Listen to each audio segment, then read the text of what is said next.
Okay, welcome. This is the Whitman Finance Committee meeting for Tuesday, December 15th, 7 o'clock. We're broadcasting virtually on the Zoom platform. I'll just go over quickly the agenda. The meeting minutes, we have 3 sets of meeting minutes that have been emailed in advance by Samantha. The reserve fund sits at $49,647,000, $49,647. So again, the public forum is temporarily suspended due to the restrictions of the COVID. If anybody from the public wishes to contact the Finance Committee, we encourage you to send an email to me, randerson@whitman/ma.gov. New business, we have budget manager meetings with the Whitman-Hanson Regional School District at 7:15. We had the town administration or selectmen budget for 8 o'clock. That's going to be postponed. We also, under new business, have a reserve fund transfer that was held over from last week that we'll need to address on tonight's meeting. Under old business, we'll do subcommittee reports as applicable, and communications, and maybe just a bit of a report from the town administrator.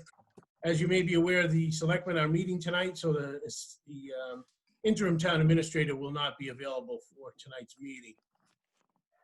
So, and then just the upcoming meetings, we are reserved with the Whitman-Hanson Cable Access for January 5th, and I just posted that January 5th meeting today, this afternoon. So that's it for the agenda. So I see we are still waiting for one Finance Committee member, Ralph, right? John, you don't see him in the queue. No, I do not see him.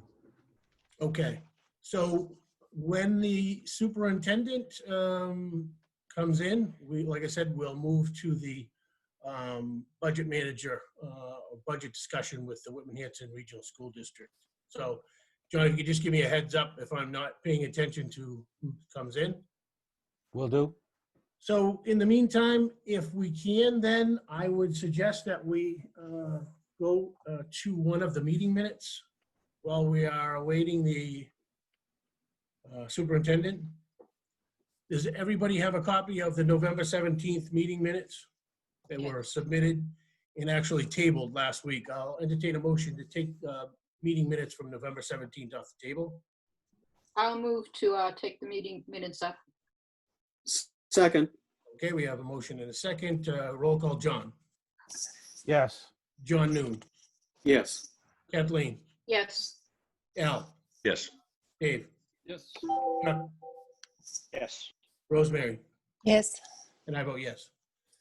So we did start in on the meeting minutes. They are starting on page 345. So on page 345, again, November 17th, 2020. Does anybody have anything on that page? Just one word change. Okay. It's not the administrative deputy position, it's the administrative deputy position, talking about the fire department.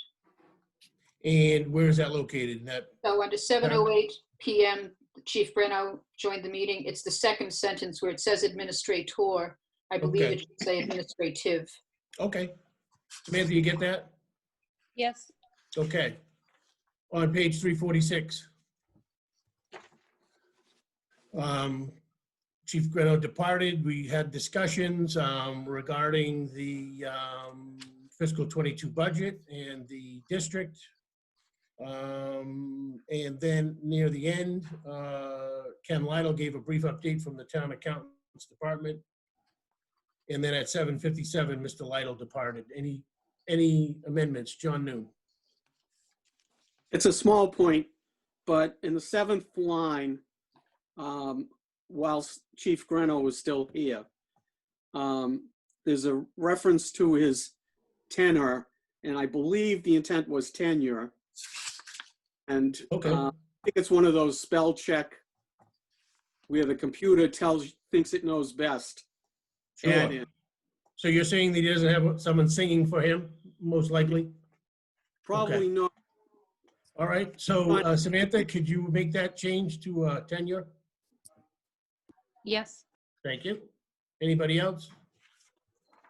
And moving on to page 347, Kathleen, this is the paragraph that you wish to amend when we tabled the meeting minutes last week. Yes. Paragraph 4. I did email Samantha and Rick a copy of my suggested wording.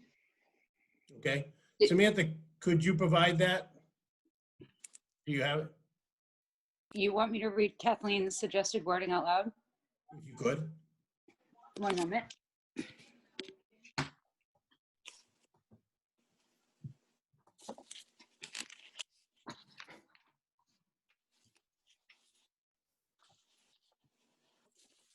It says, Mrs. Otina asked if both Whitman and Hanson are still interested in funding a forensic audit of Whitman-Hanson Regional School District. Ms. Green stated that both towns are still interested. However, the study was stalled due to COVID-19 and Whitman's town administrator announcing his retirement.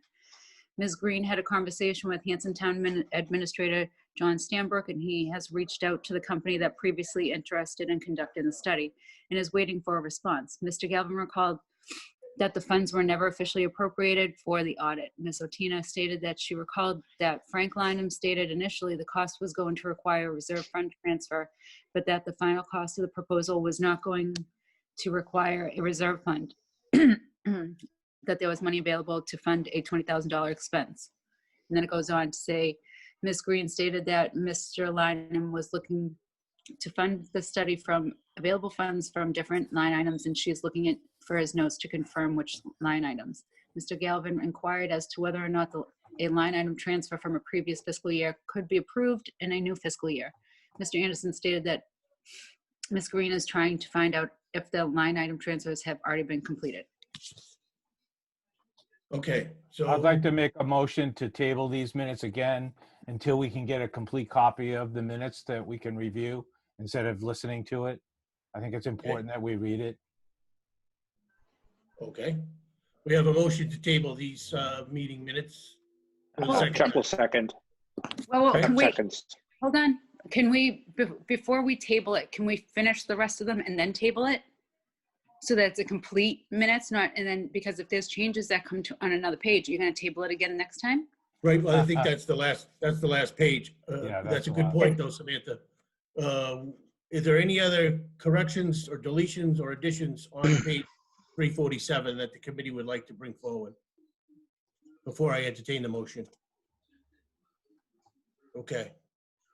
All right, so Samantha, so the motion is to table, and the table, and John, correct me if I'm wrong, would be to email the minutes as requested to be amended by Kathleen. Is that Correct, just so that we can read them. I mean, Sure, yeah, I yeah, tried to fine. follow along, but there were a lot of changes, so. Sure, no problem at all.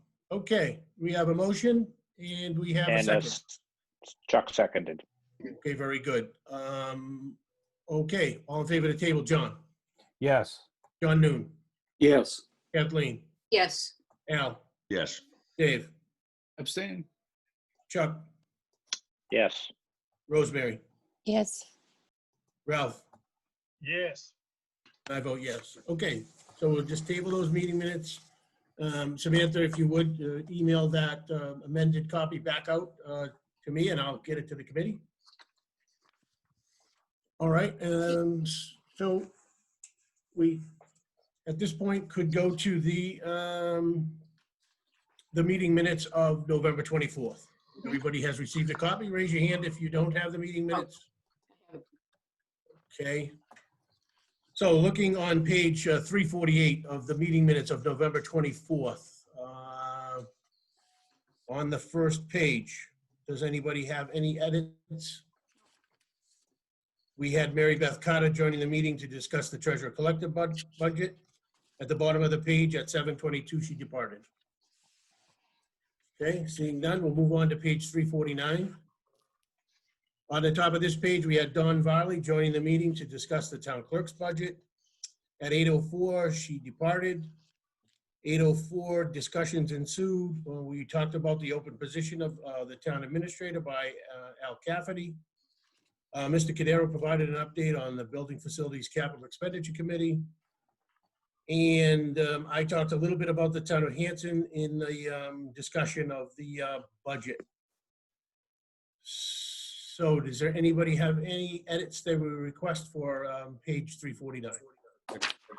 Hey, Rick, just a quick question. Can you read back what what I said on the, with regards to, wasn't the salary of the It town? was. So here's the, Mr. Cafferty asked if the salary for the open position of town administrator should be Yeah. distributed to other departments.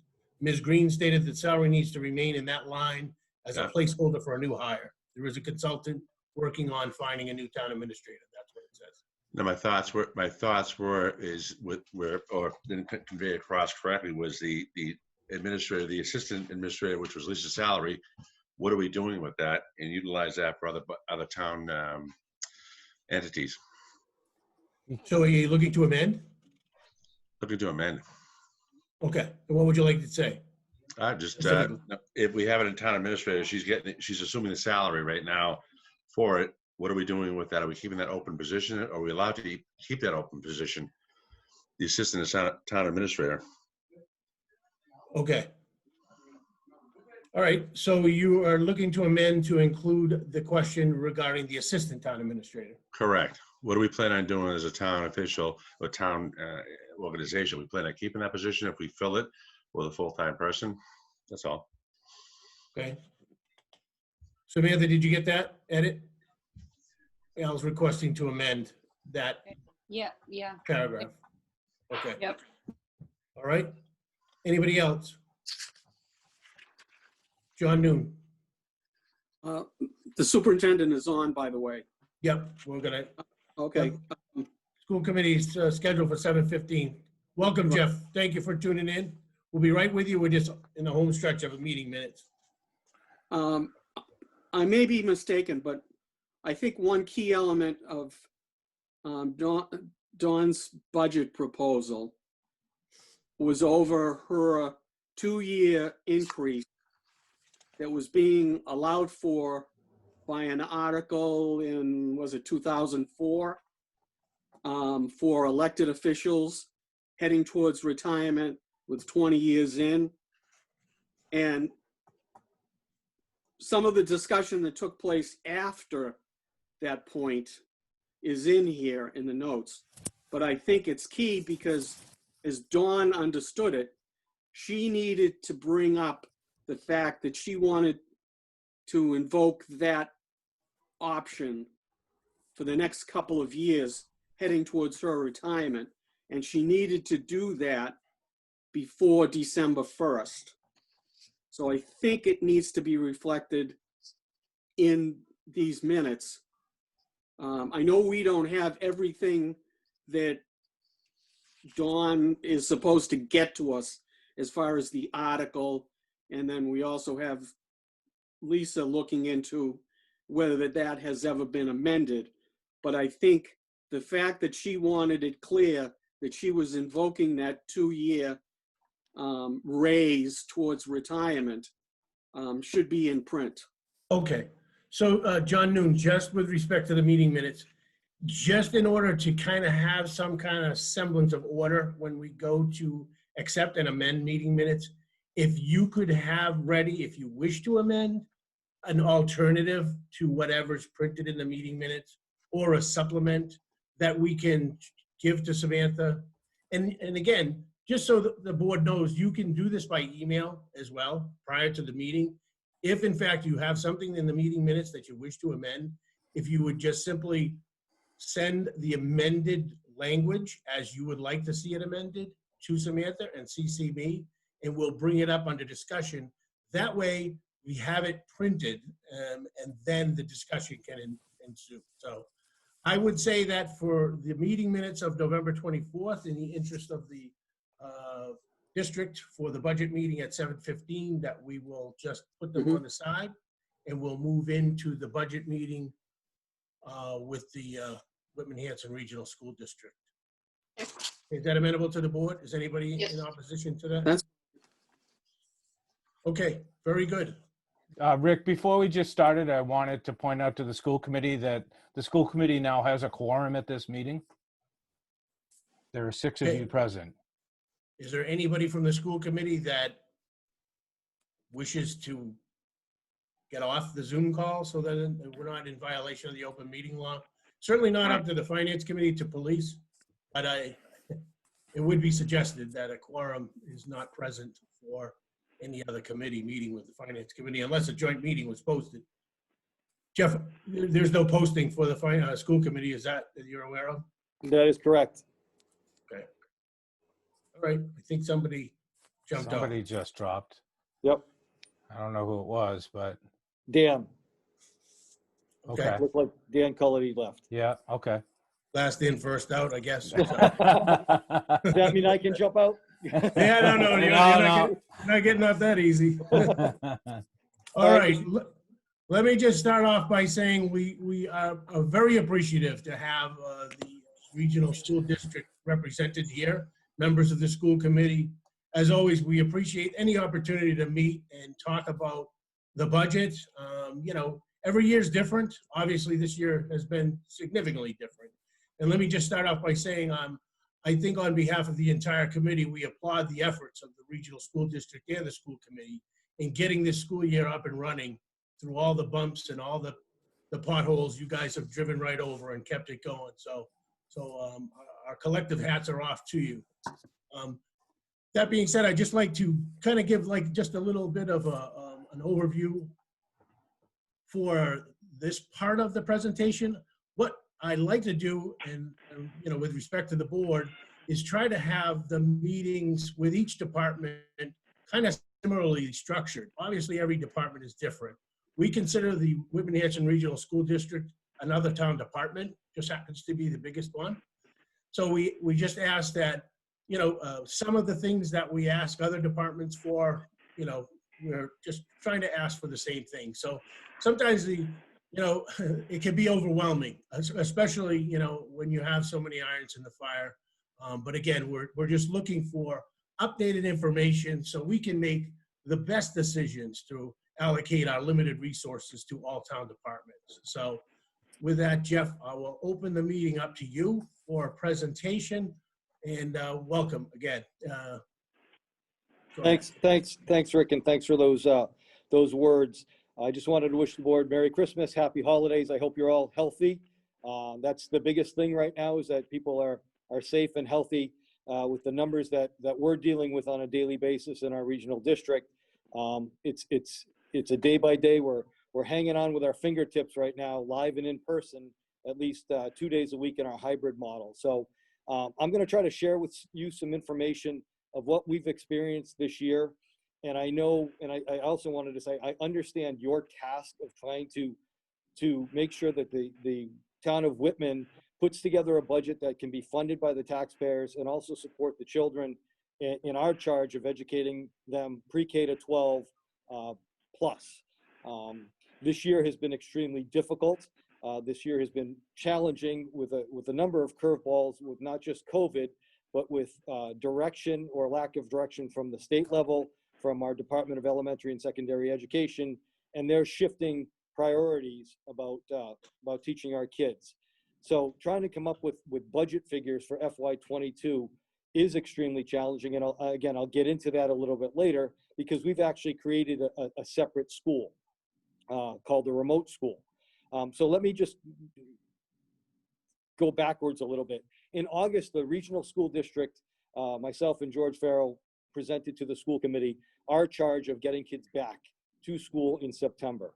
The directive by the Department of Elementary and Secondary Education said we had to have 3 plans: a full in-person, kind of like opening of 2019, a hybrid model, which we could design how we wanted to, but getting kids in for at least half time, and a fully remote model in case of we didn't return, or a spike in COVID or something like that. So we presented our plans. I thought they were well thought out and gave kids an opportunity to get some sort of education in a world that we have never been in before. The regional school committee overwhelmingly approved our hybrid model. However, there's a little wrinkle in that the Commission of Education came forth in the summer, in July, and said parents and students had the opportunity to opt out or choose a different model of learning other than the hybrid if they felt uncomfortable, or medically compromised, or he just gave them that option. In the past, kids that didn't want to come to our school could choice out, could go to a virtual academy, the Greenfield Academy, or the TECA school, which is the Mass-sponsored online school. And that comes with a fee of about $5,000 to $8,000, depending on the student and their needs. So once the school committee approved our hybrid model, the feedback that we received from parents who were deciding to opt out to do a remote school or to wanted a remote plan was overwhelmingly, we want the regional school district to provide our children education. So we ended up scrambling and put together teachers who were either immunocompromised or medically compromised, who volunteered to not come to school and teach remotely, not use the FFRA 10 weeks or 12 weeks of paid leave given by the government or by the state. And we developed our remote academy or our remote school. And currently right now, I just want to give you some figures because this lies into the challenge of developing an FY22 budget. So currently right now, I have 341 students in remote school, pre-K to 8. I have 190 students in high school that are totally remote. The difference in high school right now is that we're live streaming. Just like this, our kids are in classrooms with teachers every day. So teachers are doing that live stream. We have 531 students in a remote education program right now. If the commissioner doesn't back off on giving parents the opportunity to go remote, I don't know what we're going to do next year.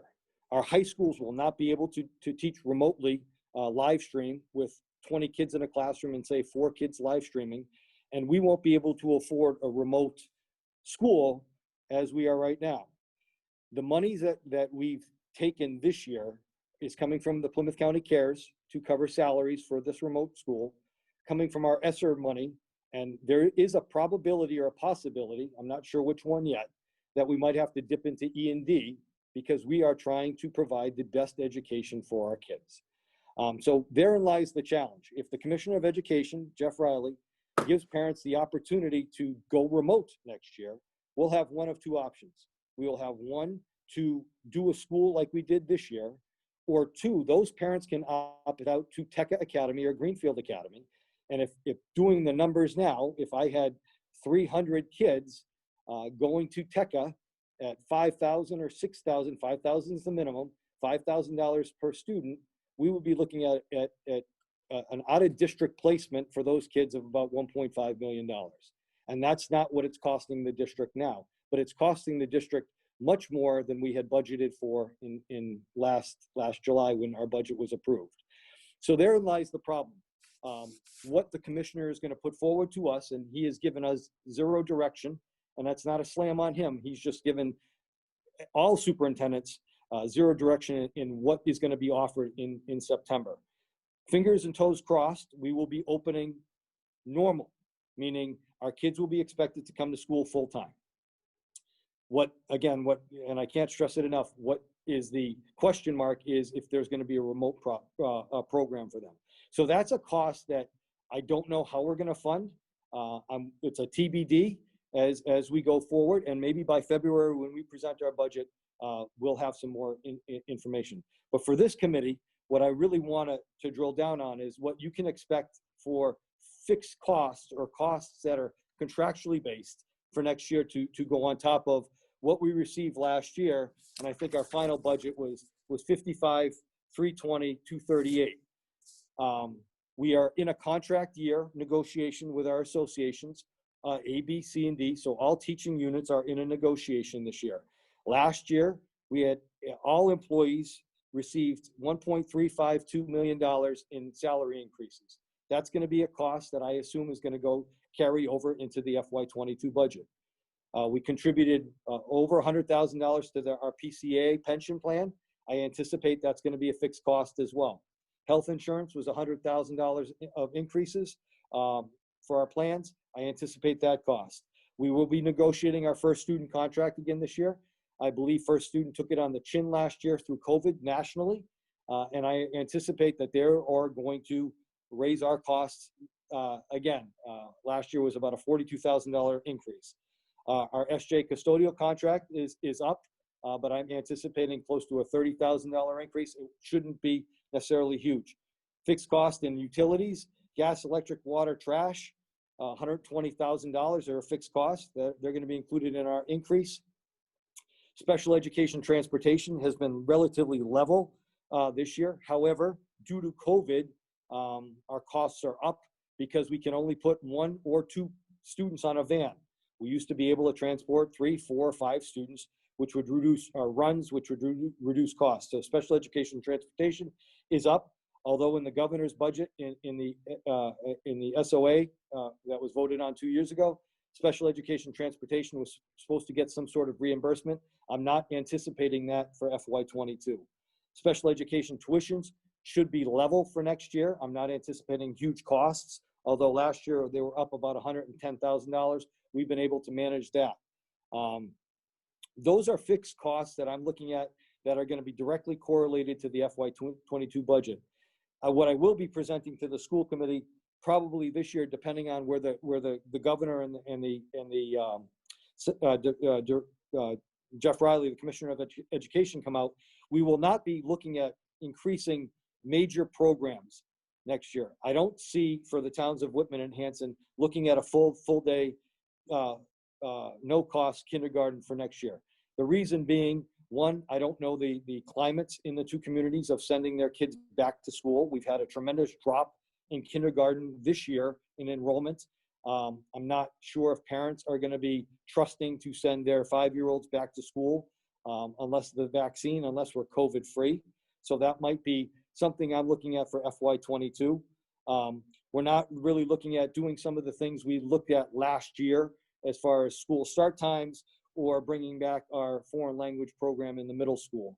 I think once we get our firm footing to see what the FY22 and FY23 state budgets look like with revenue, I think we'll start looking at that to see how we can enhance our program. What I really want to drill down into next year, which potentially could be some expenses, is any type of remediation for our students that have lost valuable in-person learning time. Right now, the district, and thankfully to the taxpayers of both communities, have purchased new curriculums for us in math and English, and our elementary students are taking benchmark assessments, so we can get a really good idea of where we end up, where we will end up at the end of this year, so we can properly plan what type of programs we can put together for our kids who may have lost, who may have regressed a little bit in this past year and a half of COVID. So those are our fixed costs that I see for the town. And I'm looking at, I've heard from different folks around town that we're looking at a 5% increase, we're looking at a 3.5% increase. I think around there, anywhere between there, that's what we're looking to increase our budget by. But like I said, we don't have a contract for our teachers unions yet. That will be discussed tomorrow at our school committee meeting. I'm not sure what type of program we're going to be offering next year, whether it be a full in-person, ready to go. But if the commissioner offers that remote model and we have to pay for it somehow, that will definitely affect our budget unless the Fed or the state comes out with funding for us to support those remote models. But there are so many unknowns, and I hate to come in front of a board and say, I just don't know, but I just don't know. I was on a call with our local superintendents this morning, and we're all very frustrated by the lack of direction at the state level and from the governor and from the commissioner on where we're going, what we're supposed to do. And he's left a lot of decisions to locals about opening and closing. And now we're getting into a budget. As we know, the FY21 budget is just about set, but no talks of FY22 and where the revenues are in the state. So I understand where you folks are at in trying to develop a budget for the 2 communities or for your community. I will be speaking to Hanson at some point, but this is where I'm at. I can give you fixed costs or fixed cost estimates, and I can also pretty reassure you that I'm not going to be proposing too many earth-shattering programs that will break the bank, so to speak. I'm appreciative of the town of Whitman looking forward, and I'm looking for our feasibility study and thanking the town for supporting the feasibility study for the Whitman Middle School. That's going to be a huge project. But until I can see where our kids are at and what we're going to need, that's the area that I think we're going to focus in on this spring to make sure we can provide a budget for our students if we return to a new normal and we get kids back in, what their needs are going to be after being out of school on a full-time basis since March of 2019. So that's what I have as far as budget, and I'm open to questions right now if the committee has some. Okay, Jeff, thank you very much for outlining obviously the challenges you have. Rosemary, I see your hand up. Can I just follow up, Jeff, on the discussion and you laid out the fact that the collective bargaining process is going to begin. And I know the limitations of discussions, regarding that process, but just for a general sense, and I know I'm getting back to where I started out by getting a little continuity with the other departments that come before the Finance Committee. So typically, they provide us a list of employees and salary information. And, this is something that's been a little bit of a mystery for the Finance Committee in looking at that information to interpret year to year. So for contract negotiations that happen with the Board of Selectmen, the Finance Committee typically receives, copies of the ratified contracts, MOUs, and, benefit information from those negotiations. So we often hear from other town departments, if the schools, aren't getting or looking at any type of a reduction in salaries, why should we? And I'm paraphrasing a little bit, but I just want to convey that the information that we ask for all town departments the same information. So is it possible for the district in this upcoming budget season to provide salary information for the town finance committees and the boards of selectmen? Yeah, I don't see why not. It's provided to the towns that's published in your town report, and our contracts are online. So our current contracts are there to see, steps, lanes, whatever our contracts are, A, B, C, and D are online.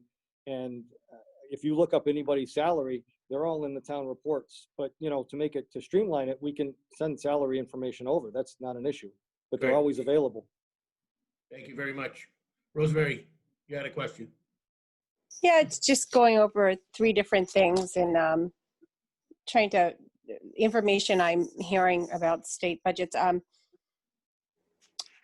For remote students or hybrid partial remote, I think this week or the last couple of days they came out with the governor wanting more one-on-one with remote, and that science and math was behind. Do you think that would, is that part of what you're talking about, is needing to catch kids up? And do you have a general plan? And everything I'm talking about is preliminary. I understand that things might cost more or less, but a general preliminary idea of things, because you are the largest budget we have, and to make sure that we are providing the funds to service these children, and particularly in this unique year. Can you give us any idea of what we might be looking at for that catch-up you spoke of, and that we hear coming out of the state? No, I can't, because I haven't heard anything from the governor as far as catching kids up. Today, the State Board of Education voted 7-4 to make sure that all schools in the Commonwealth, students were at least receiving a minimum of 35 asynchronous or synchronous hours if they were in a hybrid model. I will share this with this committee. The school committee will find out tomorrow that we do. We weren't put on the naughty list, so to speak. We were 68% of the schools in the state are meeting the minimum requirements required by DESE and now the Mass Board of Education. We are part of that 68%. I will tell you, schools surrounding us are not. And we had that conversation today, but simply put right now, and I don't mean to just say no, I don't know what we're going to need. Okay. We've done a preliminary baseline assessment for our kids in November. We will do a mid-year in January when they come back from break. And I'm really hoping we can stay in person after break. It's pretty scary right now. Abington and Rockland just went full remote because of their numbers. And then we'll do another one in March, and that will drive where our kids are going to specifically need some catch-up work, and maybe they won't. Our initial scores look relatively decent, and that was the first time the students took the baseline assessment. So we will see where we're at. I don't anticipate it being outrageous. I think we're going to have to restructure how we do some of our specialists in our buildings to make sure that they're more shared between all schools and not just dedicated to our 3 elementaries and our middles. They might have to share, but I'm not looking for any type of $1 million program or things like that. I think we will be able to, once we get some data in January, once we do our February presentation, I will be able to outline where our strengths and weaknesses or our deficiencies are. Do you know, some of the preliminary data that's coming out is that math and science has some, they're having some problems connecting, that math is more one-on-one than remote allows. Are we seeing any of that within our kids? We haven't seen that, but I'm not really sure that has to do with what we're talking about right now. No, I'm talking about for programs that might make sure that our kids are up to par and aren't losing out on those math and science, and that we're, Absolutely. and when we're budgeting to ensure that each of these children have what they need financially. That's all. Thank you. Okay, thank you very much.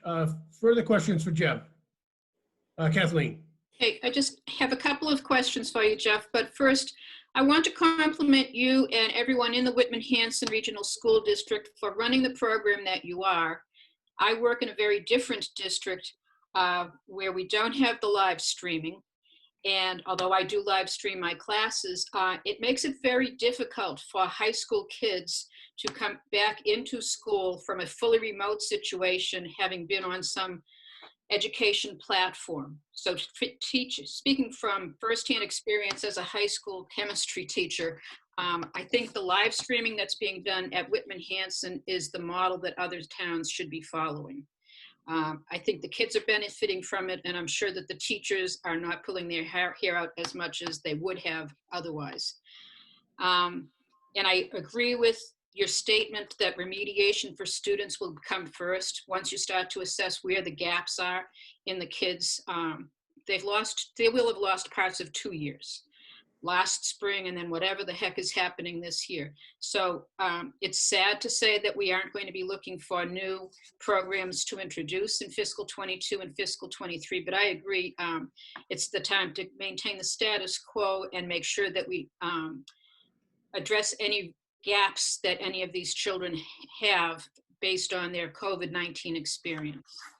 The two financial questions I have for you are that I know that there have been numbers bandied about. I'm not a big fan of saying you only have 5% and no more. As you know, when I met at the school committee last year, I advocated that the school committee members be advocates for the budget necessary to educate the kids, and then let the finance committees and the boards of selectmen decide what they can afford and what the town is willing to afford. So, and I know the two numbers that have been bandied about in Whitman have been 3.5% versus 5%. The difference, that 1.5% difference, is over $800,000. So it's not a small amount of money. And if we at the Finance Committee right now are holding a 5% placeholder, that's $800,000 more for the Whitman-Hanson's regional school budget that is going to be sorely needed as far as I'm concerned. So I'm going to hold tight to that commitment, and I believe that the rest of the Finance Committee has also at this point expressed at least a willingness not to move off the 5%. It's too much money to throw back to the town. But my other question is a topic that you didn't bring up, and it's the non-mandated busing costs. And I do appreciate the information that was received. You sent it to Rick. I'm looking at that $400,000 cost to the town of Whitman as money we do not have to spend.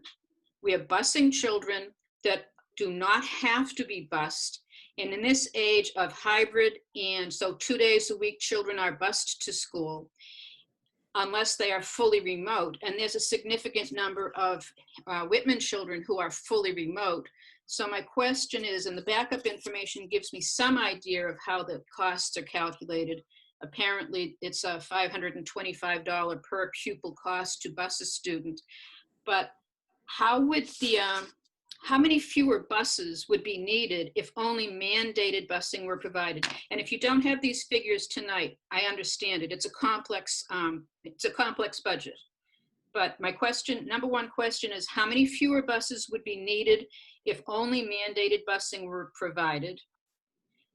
The FinCom, I believe, is going to be interested in pursuing the idea of pay to ride versus opt out. So asking parents who would be not eligible for the mandated busing, but would be interested in the non-mandated, are you going to put your child on a bus, or do you want them to walk to school? Are you going to do something? Are you going to drive them to school yourself? Do we really need all of these buses? And of the 526 students that I have, as they have no bus on the document that you provided us, are those all remote? Does that mean the 526 children who are not taking a bus are fully remote, so they're not even scheduled for a bus?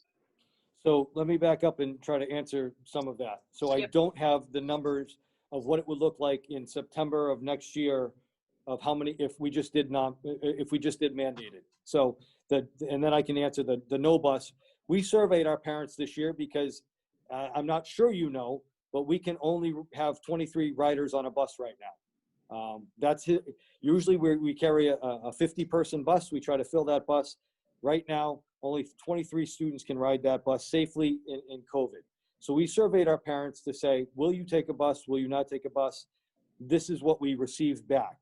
The other parents responded back that they would be taking the bus. Now, that doesn't mean that they're taking the bus every day.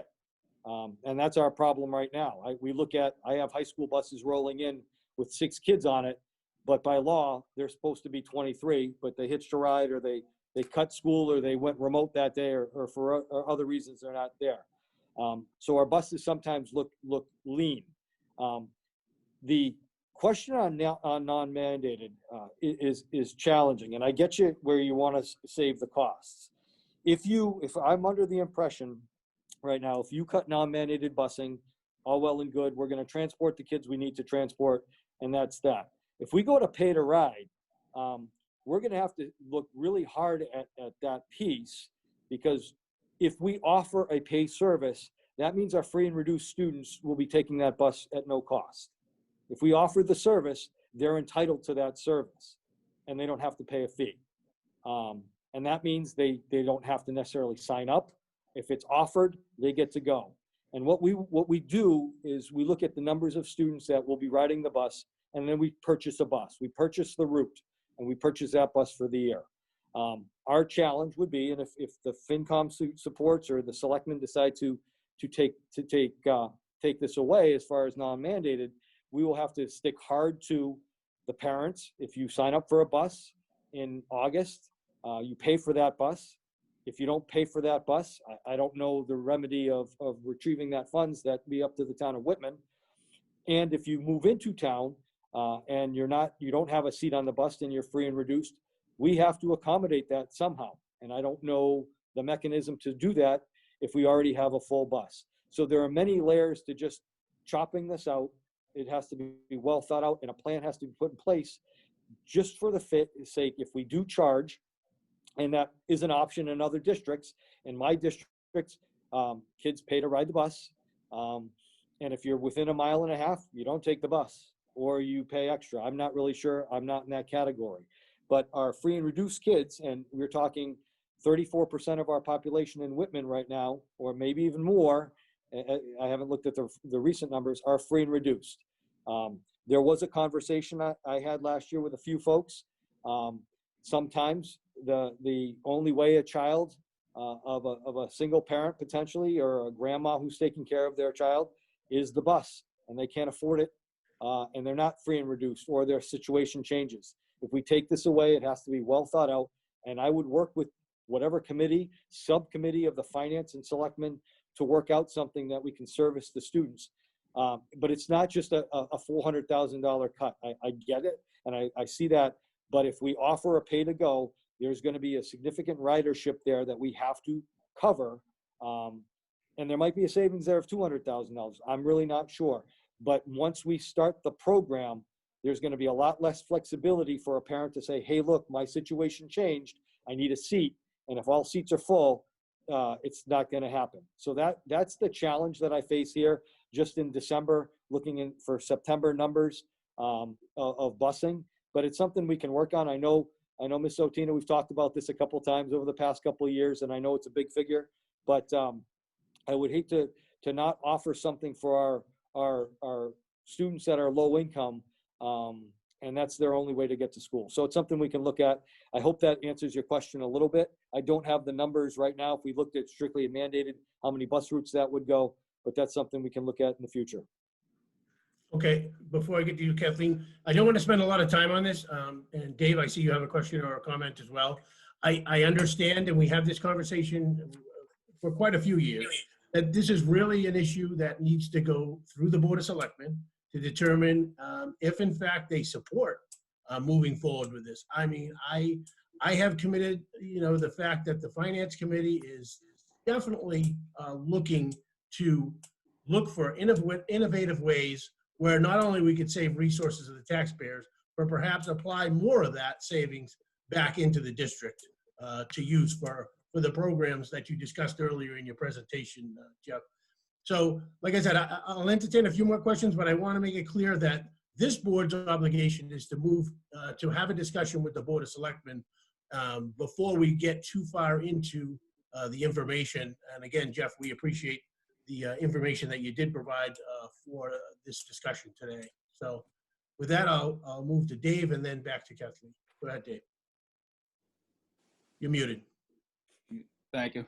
Jeff, with this being a regional district with non-mandated busing, any changes that Whitman makes to financing that? Does Hanson then have to make the same change? I don't believe so. This is a unique, it's a decision for the town itself, since it's funded strictly by the town. And I think— Can I just follow up on that too, Jeff? Just economically speaking, the town of Hanson would seem to have more of a vested interest in creating additional funding resources, such as a pay-to-ride program, where if in fact that they could save an amount on the non-mandated busing line, they could apply more to the assessment, which obviously was a challenge last year. So that's all I'm saying. Yeah, I can't speak to the town of Hanson. And I can't either. Okay, Kathleen? I just wanted to follow up by stating that I agree with you completely, Jeff. This is not an easy issue, and there's no way that I would be advocating for denying children who are needy a ride to school.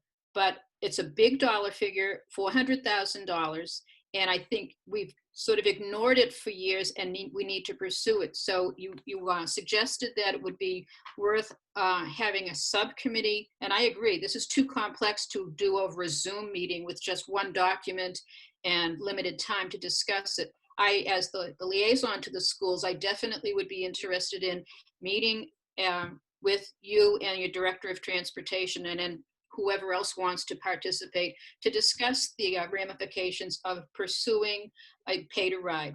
Whitman-Hanson is one of the few local communities that does not charge.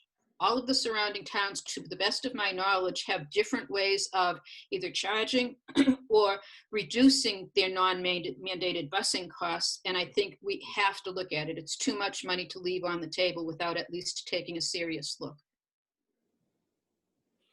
I was just going to say, I thought we moved on from that, Rick. So. Okay, yep, very good. All right, Kathleen, thank you for your comments. Is there anybody else that wishes to discuss anything else with respect to the regional district's budget lines? One Jeff, question. okay, go ahead, Rosemary.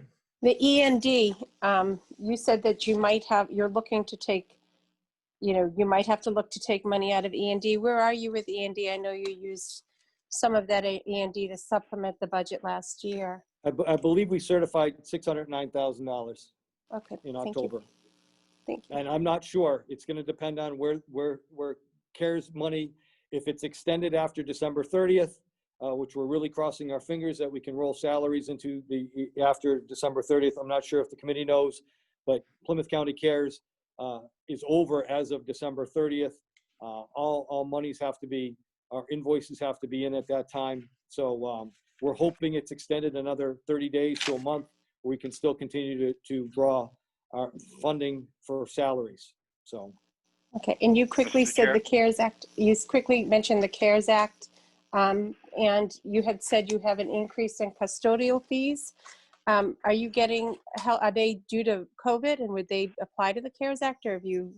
Well, I didn't mention I'm looking at the the custodial contract, I for believe. FY22 going through. It's just another year on the contract. We did have extensive custodial fees dating back from last February when we did deep cleaning and then for PPE, and all of that was wrapped into the CARES money that we've sent to the town of Whitman and to the town of Hanson for appropriation. Okay, thank you, Jeff.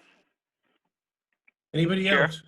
Yes, Fred, go Mr. ahead. Chair, just to clarify also, on the FY21 budget, our Chapter 70 funding, or the House Ways and Means numbers on the cherry sheet, we lost just under $200,000 that we're going to have to be making up. So that money's, those could be coming out of E&D as well. So we already started this fiscal year almost $200,000 behind the 8 ball, so to speak. Okay, thank you, Fred. Is that total between both towns, or is that just Whitman's? That's total share? between both towns. Okay, because that's to the regional okay, school so district. I understand. Now, which percentage of that was Whitman's? Because Chapter 70 is given, it is calculated per town, although the check is given. Do you understand? I can look on the cherry sheet, I'm sure, but do you understand? I didn't redo the MLCs, etc. I'm just going Yeah, over so if we're the using basic statutory, cherry that's sheet going to number. end up, you know, we're handling Well, the this now. monies are coming to off the school budget. The monies are getting charged against our budget. Yeah. Period. Thank you. Thank you, Fred. Mr. Boyce, you had a question or a comment? Yeah, thank you, Mr. Anderson. No, I want to let Dave Cadero know I did get my census meter, so I am paying more on my water and sewer bill. Oh, I knew he good. was, but I also want to let you all know, because I always feel for you. Tomorrow night at our school committee meeting, and I had sent this to the executive secretary and the superintendent, chair, and assistant superintendent. I plan on donating a Chromebook. And I'm doing it, and hopefully I can kind of keep a certain pace with it. It's just what I do. And I wanted to allow you folks the opportunity to know, even though our meeting won't start, we're in person, but it will be 6 o'clock tomorrow night. I hope I can do that more in the future. And you know what? I don't know if kids can put these names on it, but it'd be kind of neat as like a, almost like a flat Stanley thing to see how long this thing lasts and goes through the district. But it's all up to Mr. Farrow and Mr. Simonak after tomorrow evening. Great. Well, thank you very much, Steve, for your generous donation. I'm sure that'll help someone for sure. Is there anybody else on the school committee that wishes to speak?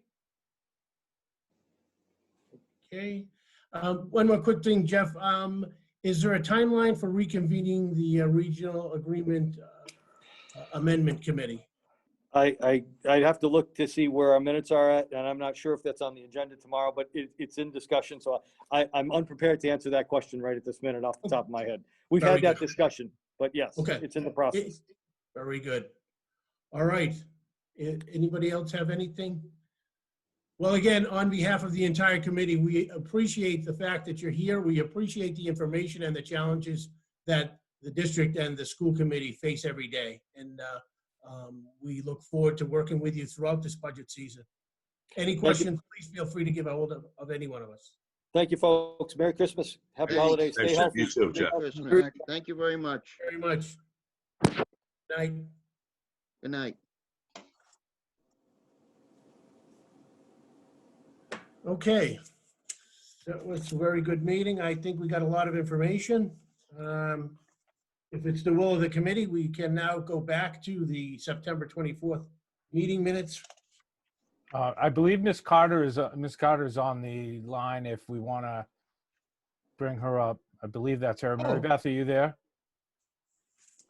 Oh, She's sharing her screen. oh, there we go. Right to it. I don't know Wow. what that is. Mary all Beth, what are you business. doing to us? Ouch. She's taking over our meeting. She has. Wow, look at that.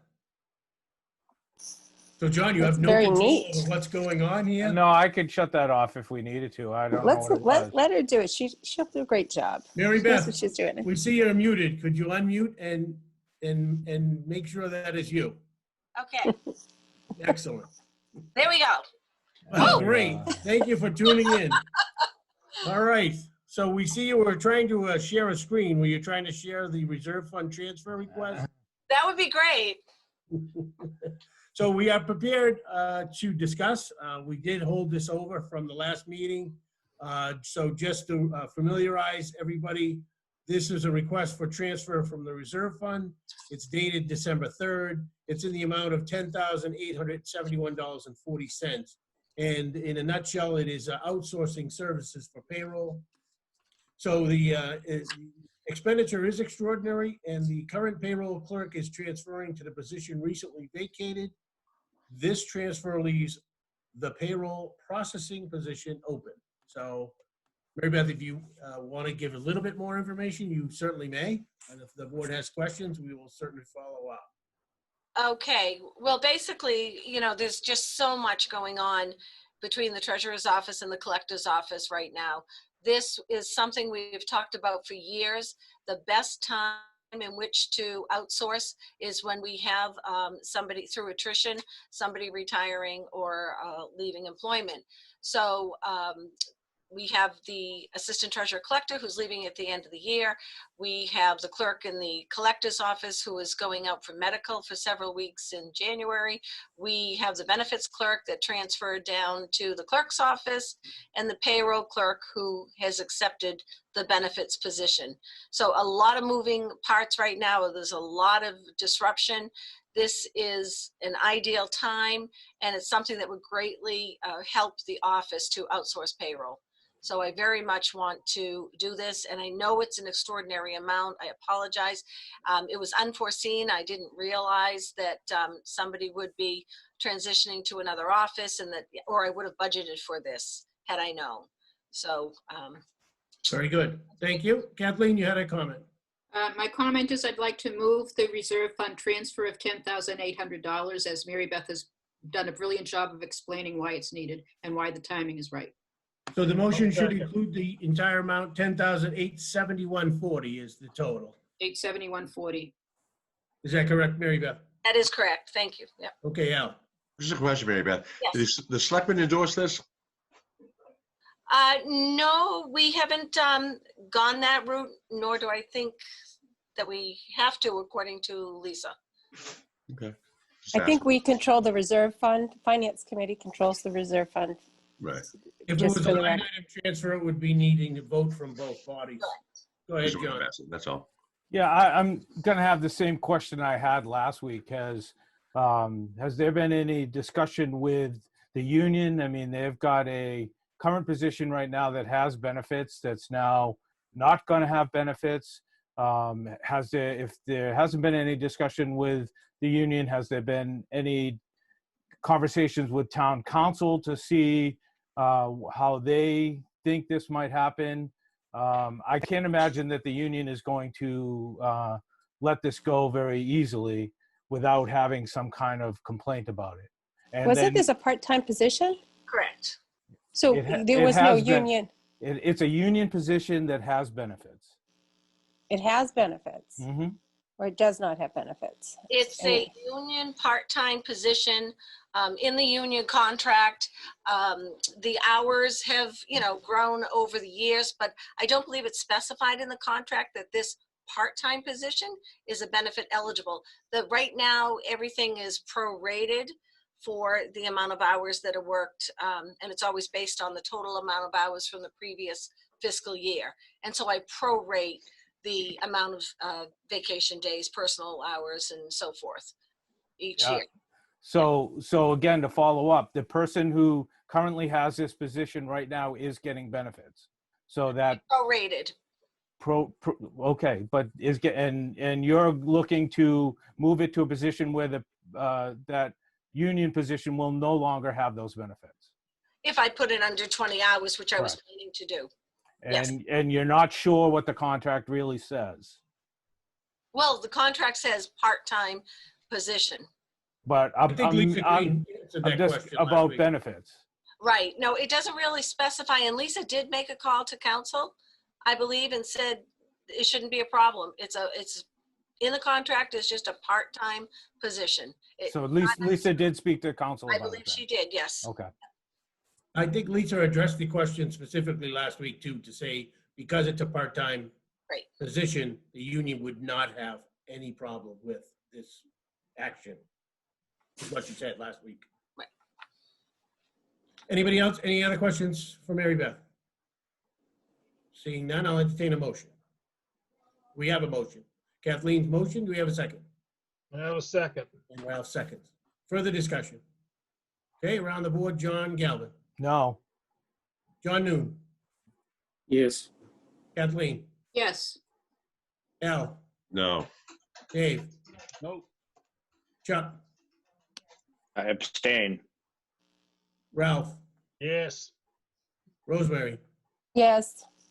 And I vote yes. Samantha, could you give me a total? We have 3 no's, 1 abstain, so 6 yes. Okay. 3, 1, and 5. Aye. Okay, so the motion carries. The request for the reserve fund transfer is approved, and I will fill out the form and bring it to town hall tomorrow. Thank you, Mary Beth, for attending the meeting and explaining that. And if Very there's any follow-up, feel free to give an email or whatever, and I share it with the board. If there's Okay. anything. Very good. Thank you for your time. Thank Merry you. Christmas. Have a good night. Thank you. Merry Christmas. Thanks. You too. Merry Christmas. Okay, so we now can return, I think. Sorry about that. I forgot we were going to have her into the meeting. We will return to the meeting minutes of November 24th. So, John, we left off with you on page 349. Was there something specific that you wanted to change or amend? Well, With respect to page 349. why don't I send you, like Kathleen did with the 17th, why don't I send you and Samantha some language to cover what I think was kind of a key point from Dawn about her appropriately timely indication that she was going to ask for the 5% and 5% and then retire at the end of 2 years. Yeah, I think you probably should review the meeting itself, maybe before you do draft some kind of an edit. You can look at the Zoom meeting if you want to look at your comments, because what we're looking for when we're looking for revisions or amendments to the meeting minutes is something that was actually said. So anything implied or assumed that you think should Dawn be said that. Dawn Yeah. did say she needed to do, that needed to be done before the December date. She did Okay. say that. So Okay. I think you'd find it, if he does review it, he's going to end up with the same. Okay, all right, John, thank you very much. Then we'll look forward to that. I will entertain a motion to table the meeting minutes of November 24th until that happens. We have a motion. Wait. Yeah, Can we review the rest of the meeting minutes before we table? I agree. Yes, we can. Thank Sorry, you. Samantha. Thank you. Quick to that unmute button, Samantha. Well, I mean, I Nope. understand. Yep. that It things makes want to perfect run in, but sense. Let's do it Yeah, once. no need to explain. You are correct.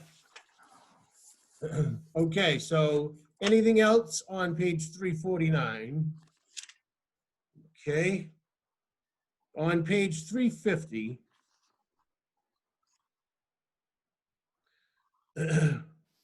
so the only thing I could see on this page was the second to last paragraph. It says, Mr. Anderson is looking at the possibility to move the joint meeting with the Board of Selectmen.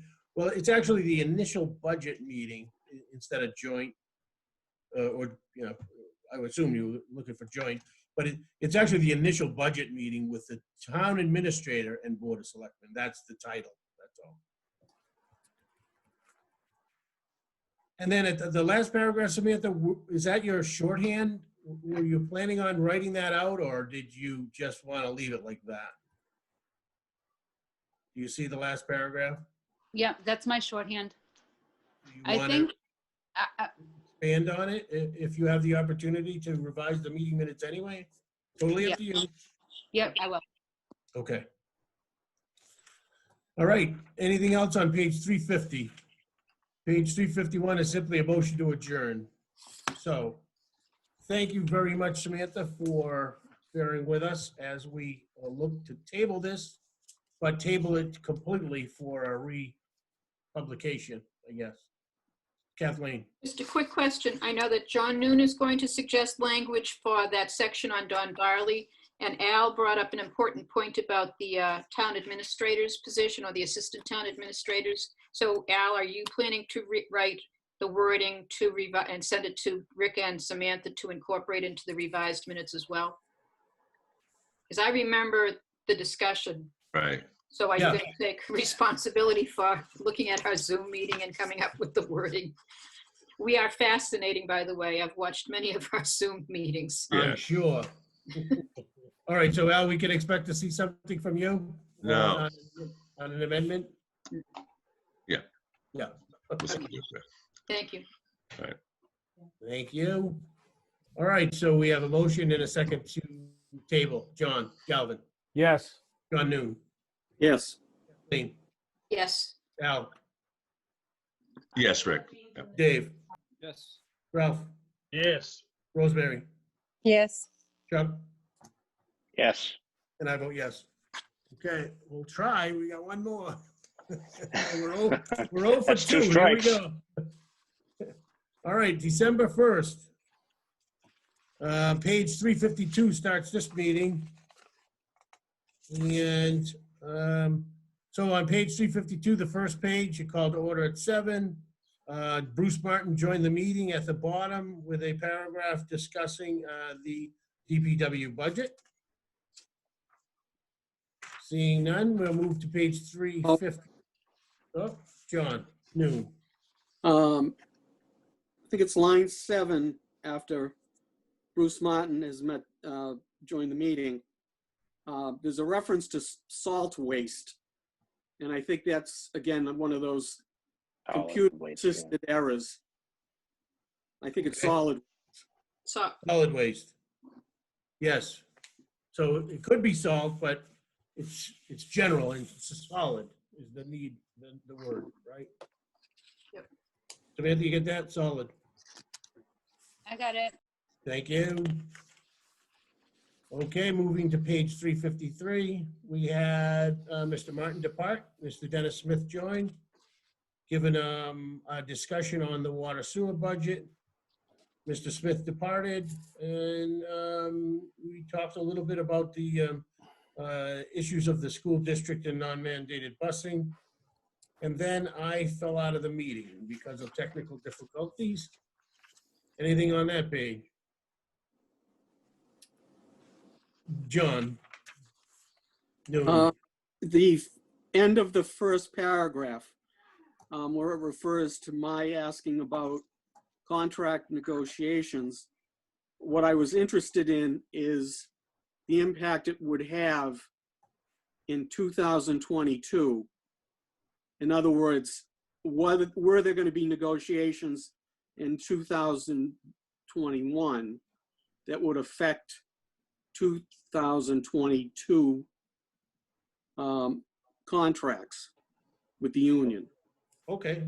So it's just a matter of changing in to for in the two places in the last sentence. Okay.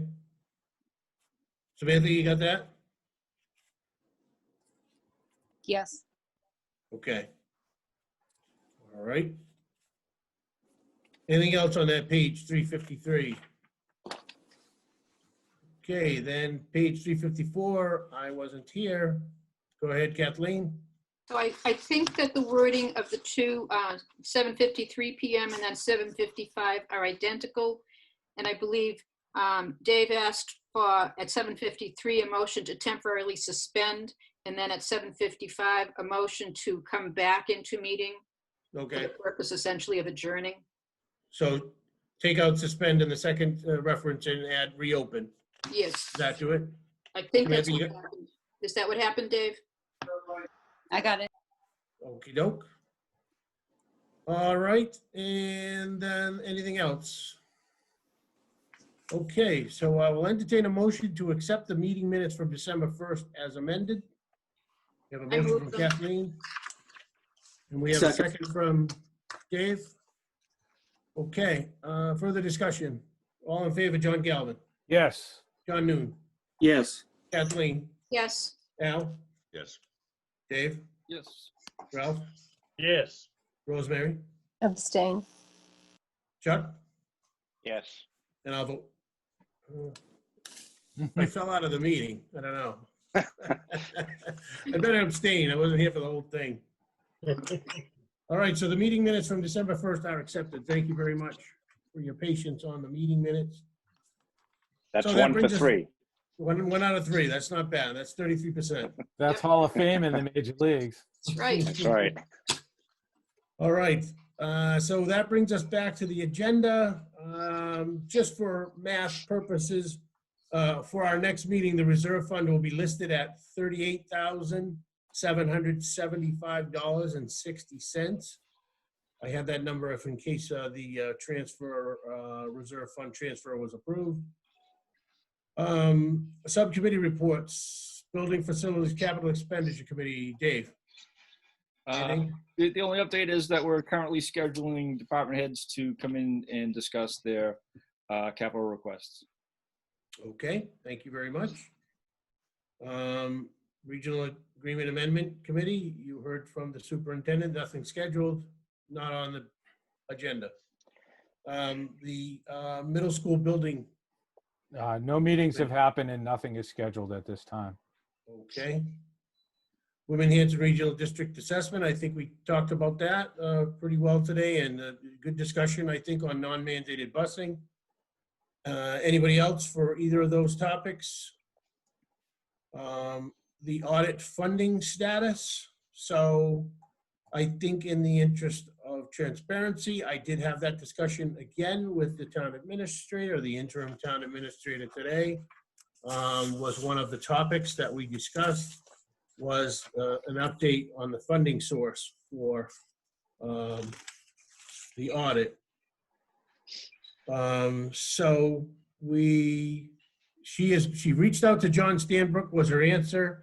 And again, she has gotten no information back. So we did discuss what needs to be done. We really need to establish a funding source if this is an article that's going to move into the warrant. I did ask if this is an article that could be put on the special town meeting coming up. There are other articles on that special town meeting. So she was going to take that under advisement. Initially, she said that the only other articles other than the one for the water sewer project were unpaid bills. So I guess technically this is something that we were moving forward with and are looking for a funding source. So I don't know whether or not it should be excluded from the special. So that's a discussion she's going to have with the Board of Selectmen. I also talked about the rescheduling the budget meeting because of the selectmen's meeting that was tonight. That was supposed to be on our agenda for a meeting. And I do believe I forwarded the committee a copy of the updated town administrator and selectmen budget. Everybody get a copy of that? So they did submit, so there were some changes to the initial budget that was submitted earlier. What that submitted is what was in Ken's Article 2 that he sent us Right. last week. So it's no different Really- than what's already in our Article 2. No changes, really, yeah. So, and then I just basically talked generally about the collective bargaining timeline, and I just gave her an outline of what topics that I planned on discussing with the budget meeting and the district today. So that was the topics that were discussed with the interim town administrator today. And we did get an email from the accountant who said he would make every opportunity, but was unlikely to make our meeting tonight. So that expense, also, I guess under the town administrator's report, I did have an opportunity to tune into the last selectmen's meeting. I don't know if anybody didn't have the opportunity. There was a presentation by the search company for the town administrator, narrowed to 4 candidates. So they are going to be meeting this Friday to interview the 4 candidates to make a selection maybe as early as next week. So just want to keep you updated on that process. Obviously, that's something that, we need to get information for so we can work collectively with whoever is going to be selected for the town administrator. Okay, does anybody have anything else that they would like to bring to the committee? John Galvin. Yeah, Rick, I have a quick comment. If I can share the Article 2 document, if that's okay. Sure. I'm actually sharing the available funds document, and I just want to make a quick statement about this number right here in the middle, this deficit of $727,000. I don't want to, we've got a holiday break coming up, and it's great for everybody to enjoy that, but I think we all have to be realistic in looking as we move through the last of our budget meetings, that number right there is hanging over our heads. And that's a number that, we are in the hole that amount of money right now. And in the last 6 weeks, I've heard us talking to all the different department heads, and we've thrown out, Madden's recommendations and all that. Bottom line is that number needs to be 0.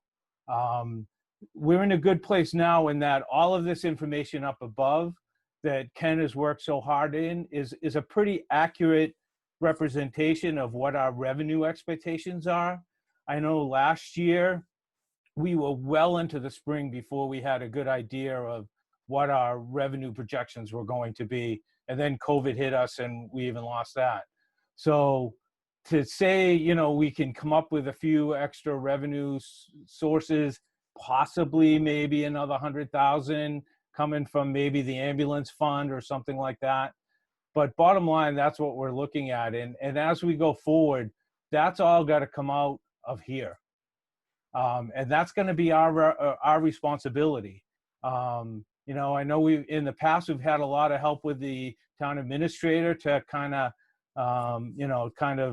balance that number out. I mean, last year we had a deficit of almost $800,000, but we were able to get money. We had several one-time revenue sources, i.e. the ambulance fund and free cash, that we took $791,000 to balance our budget. We unfortunately don't have that this year. I'll stop out of that. I guess my suggestion is we're going to be off for 3 weeks. Everybody maybe just start taking a look at Article 2, and with the understanding that we got a lot of work to do in coming up, and we got a lot of hard decisions to make. And I think it's going to be important that we all work together to try to make that happen. That's all. Good point, John. Just quickly, did you happen to calculate the amounts over the Madden recommendations? Because for the departments that went over those recommendations, because they're higher than. I have been looking at this, and there are, obviously, public safety are 2 big departments that are well over Madden's recommendations. Yeah, and they calculate higher than that. Yeah. But they, Just, but pulling them out, it's only about it's about 225,000 it's for not them. just that. Yep. So we've got, there's a lot And that helps, but there's, I just wanted to point it out that, there's a lot of work for us to do. It's going to be mostly, in my opinion, falling on us because Oh, yeah. like I said, we had a lot of help last year from the town administrator. He's not here anymore. I don't know what's going to happen in that position, and, who knows who gets hired there and how much assistance. But even just whoever, if somebody comes in new, just their ramp up and getting up to speed is going to take a long time. And so I didn't quite finish. So when we're looking at this, we should be looking, and I said this last year when we gave away $500,000, that we don't just look for what we had this year. We didn't have the money last year. The town of Hanson went in and had the money. They went and spent more than that. We have to be responsible about how we use the money. I completely agree. And we have to represent what we actually have and hold departments accountable to some of the guidelines that we have up. So I agree with you 100%, John, and I hope that we are really holding to those Madden numbers. So. Yeah, thank you, Rosemary, for your comments. Al, did you want to say something? No, my comments were, Rick, did they make a decision, the selectmen, when they want to make the decision on appointing a new town administrator? They're doing the interviews on Friday, and they will likely make a decision next week. So They have we're not narrowed the gonna be field to 4. Yeah. So we don't have any voice in it, correct? No, As a finance committee? no, we shouldn't. So they make a decision, we're off beat for the whole situation. They have 4 other candidates. They made that public? Yeah, you can watch the selectmen's meeting, and you can get some information about the bios from the 4 candidates, including our interim Just town asking. administrator, who's one of the finance. The interviews are on Friday, and I believe that'll be on cable channel 12. Now, how much did we allocate? I think it was $10,000 in the finance committee out of our budget or was it the town was going to spend a certain amount of money to do the research on it? Was that done? Yeah, we hired the firm. That's who's making the presentation. Yeah. If you watch the last selectmen's meeting, you'll see the firm come in and present the candidates. What was the actual dollar? Do you have the actual dollar figure, Rick, on that? What the town of Whitman paid for that?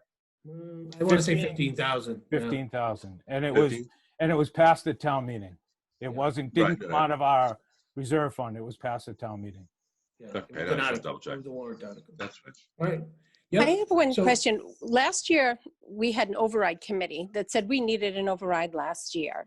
And anybody want to speak to this? Because, and that we were going to postpone it to this year. It was my understanding. What's the update on this? So Rosemary, we still have a feasibility, override feasibility committee established. It hasn't been disbanded.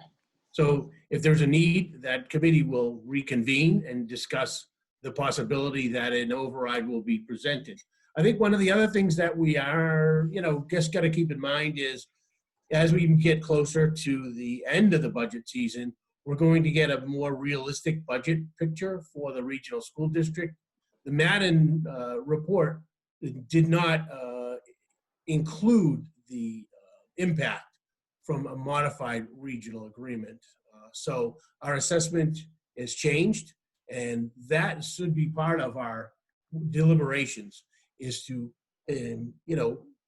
look towards, and again, that's why we're meeting with the school committee so early, is we're trying not to do this at the last minute. They have the largest town department's budget unclarified all the way up to town meeting. So my hope is that we don't have that issue again this year. So I think, John, that obviously is going to play into the deficit as we move closer to May. Well, I mean, currently right now, that deficit includes a 5% placeholder for the schools.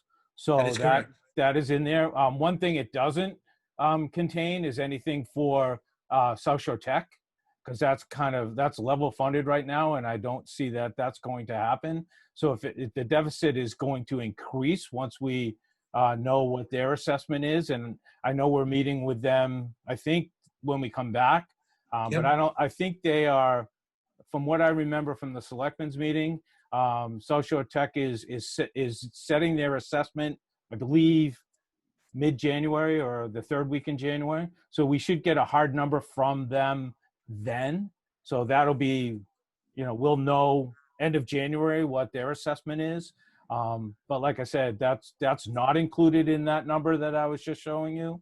But the school does have a 5% placeholder in that number right now. So Right, very good. Just quickly, you made note to that Madden report did not take in the assessment. He did say that it didn't matter which way the assessment went, that, whether we chose, if you review the meeting, the public meeting he did, the 5% is the 5% no matter which way the assessment was, is what he said that we should budget.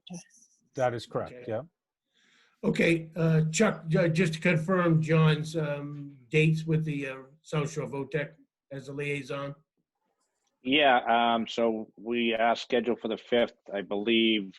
At some point this week or next week, he's going to be presenting to his school committee, and he's going to get some, I think, electronic information to us ahead of time so we can look at. And that is correct. They should have some concrete numbers after the governor sets his budget, which is usually the end of January. Okay, thank you, Chuck. All right, anybody else? Any other thing we haven't covered? We need to cover. Kathleen. Just because you have it mentioned here, the annual town report, I know that you work, not trying to give you more work, Rick, but Let me tell you how far it's gotten. This is how far it's gotten. I mean, 2020 was a tumultuous year. It is really going to be hard to put that into writing, to tell you the truth. So I'm going to do my best to get a draft before the committee. Okay. Over the holiday break. I will work on it and have it on the 5th, I hope. I'll get it out, emailed, and then we can take a look at it. We can take stuff out, we can put stuff in. So just in the back of your mind, keep in mind what you want to have for the annual town report for the taxpayers to have as a record of what actually transpired last year. If you think about it, there was a lot of things that happened last year. So some good, some bad. So, all right. So I'd like to take this opportunity to thank each and every one of you for the input that you provide for this committee. It is definitely a committee of 9, and I appreciate everything you all do. Have a great holiday, however you celebrate with your family, and be safe. And that is, I'll entertain a motion to adjourn unless there's anything else. I make the We have a motion. motion, and we have a second. John Second. Galvin. Yes. John Noon. Yes. Kathleen. Yes. Mr. Cafferty. Merry Christmas and approved. Yes. Dave. Yes. Ralph. Yes. Rosemary. Yes. Chuck. Yes, and happy holidays.